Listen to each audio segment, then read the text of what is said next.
Patriots, here's how they could have gone about this. Now, this is, like I said, this is where sort of the old news comes in, because when this first broke, I was kind of thinking to myself, okay, well, really, the Patriots have two options here.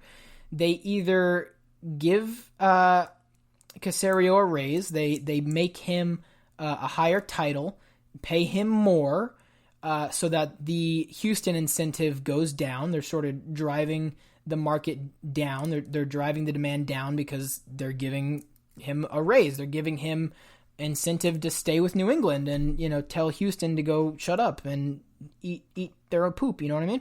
So they could do that. Now, the only hesitation for New England to do this is because of what I already mentioned. They're a team. They're an organization that doesn't really follow titles very much. They're not really title driven, and so it's kind of hypocritical to say we don't believe in titles. Everyone just do your job and treat everyone the same, when you are having to give somebody a pay raise and a higher title to keep them on the team. So it's all very strange, and that's one thing that the Patriots could do to keep him.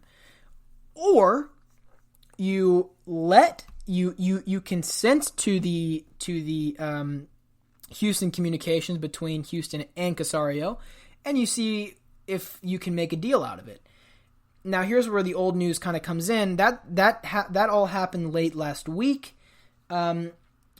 Now we do know that Patriots from New England, if you didn't know, they're from New England. The whole Patriots of the New England, this is awful.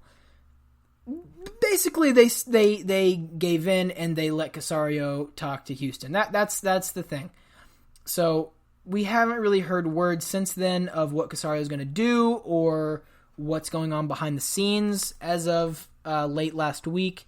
But we do know that the Patriots did something which I thought was unexpected. I really thought that they were going to give Caserio a pay raise, bump him up somehow, or force him to, not force him, but basically give him incentive to sign a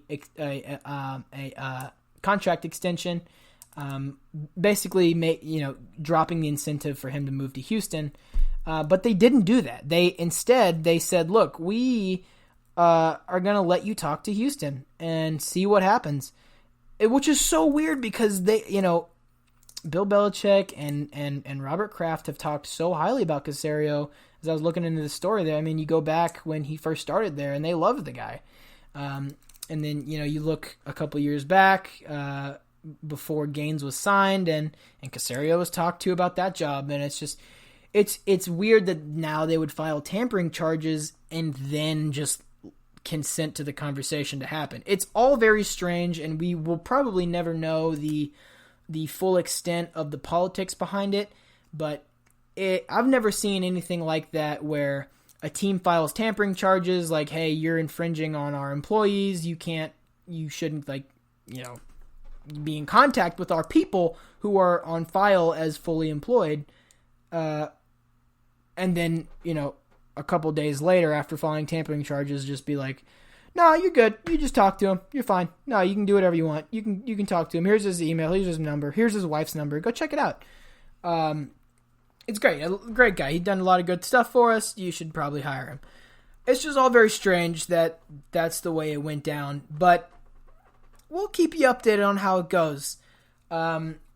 Other thing that I mentioned last week, as it stands, A&M is the only SEC team to confirm the expansion of beer and alcohol sales at the games. No other teams have affirmed it yet. Like I said, Auburn and Alabama are the only teams in the SEC to decline the new legislation for the time being. They might overturn that in the years to come. We'll see how that all plays out. But A&M sort of going to be the guinea pig here. Now, I don't foresee any other team to come out and affirm the new legislation until they see how A&M sort of reacts to it. I mean, it's new ground for student life. It's basically breaking new ground, breaking barriers that that have been in place for as long as I can remember in college football. So it's just it's adding more to the culture. And I don't foresee any team to affirm the legislation simply because A&M was so quick to affirm this legislation. They just want to be like, it's sort of one of these things like, all right, nobody has ever been to the top of this mountain. Who wants to go first? And that one dude's like, oh, I'll do it. And everyone just watches him walk up the mountain because they don't know what to expect. They don't know what they're getting into. They don't know what damages would be caused, what the real advantage to it is, what the disadvantages are. They don't really know yet. So they're going to watch A&M. And I'm not too sure on the ruling of when they can change, when they can't change. Like if teams can make up their mind mid-season after the first game or after the first quarter of the season. I don't know. But I would expect more teams to come out and make their decisions known after we see at least one game of the season start. And all eyes are on A&M as far as student safety goes and as far as drinking safety goes. All eyes are on A&M. So gig 'em Aggies, you know what I mean? So anyway, that'll conclude the episode. Like I said, go check out the Patreon that we have set up. It's Patreon/The Throne Room. That's patreon.com/The Throne Room. Go donate $1 a month. If you're, feeling nice, I really hope you're feeling nice. Also go check out King__Alex_ on Twitter. On Instagram.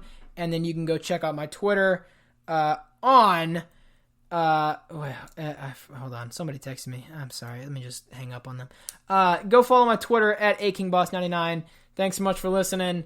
And, eat something healthy. Okay, bye.